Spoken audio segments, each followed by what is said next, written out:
I used to believe marriage was built on trust. The kind that lets you sleep soundly, knowing the person next to you has your back. For 7 years, I thought that's exactly what Emily and I had.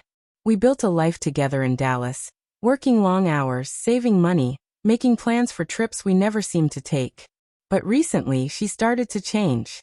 She came home exhausted, too tired to talk, her phone suddenly locked. Those work drinks she used to mention offhandedly became a regular thing.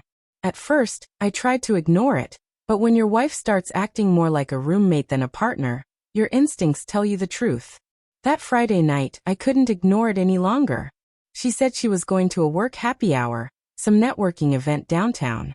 Her tone was casual, but too polished, like she'd rehearsed it. Instead of staying home, I grabbed my jacket and decided to see for myself. The bar was alive with noise, music, laughter, neon reflections dancing across glasses. And then I saw her. Emily wasn't networking. She was leaning across a table, laughing a little too easily at a man's joke. His hand brushed hers like they'd done it 100 times before. My heart tried to explain it away, but when he leaned in and whispered in her ear, and she touched his arm the way she used to touch mine, I knew. This wasn't a coworker. This was her lover. Something in me shifted. The hurt burned cold instead of hot, steadying me.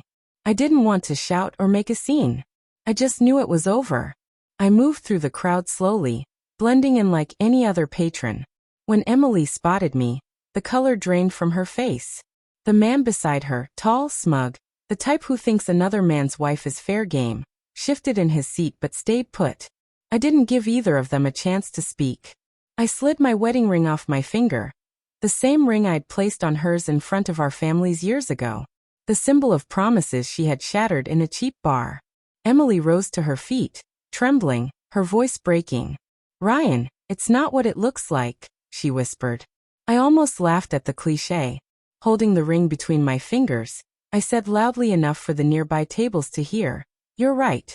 It looks worse." Then I dropped the ring into her palm. The metallic sound against her skin was sharper than any slap. The room fell silent. People watched as a marriage dissolved in real time. Emily stared at the ring, tears streaming down her face. "Please don't do this here," she pleaded.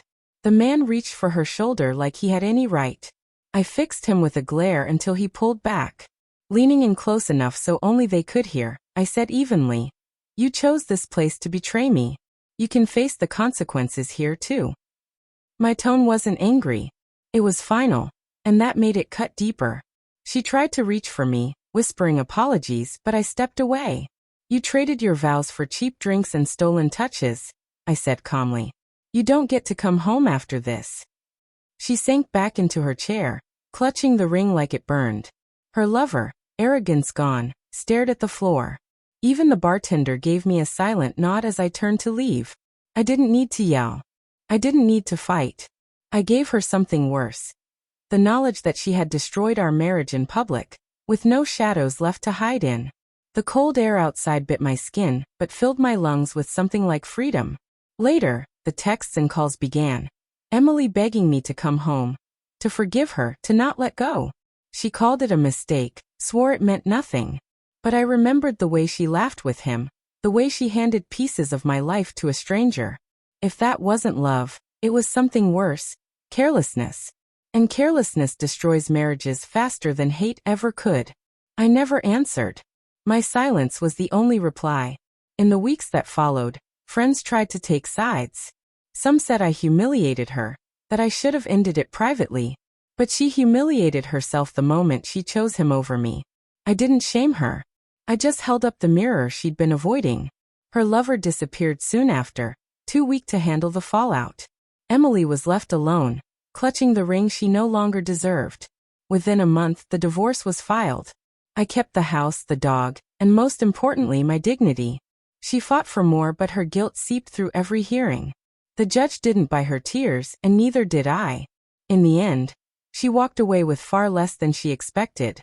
People sometimes ask if I regret ending it so publicly, putting the ring back in her hand in that bar. My answer is simple, no. She thought she could betray me in the shadows. I ended it in the light. That ring had stopped symbolizing love long ago.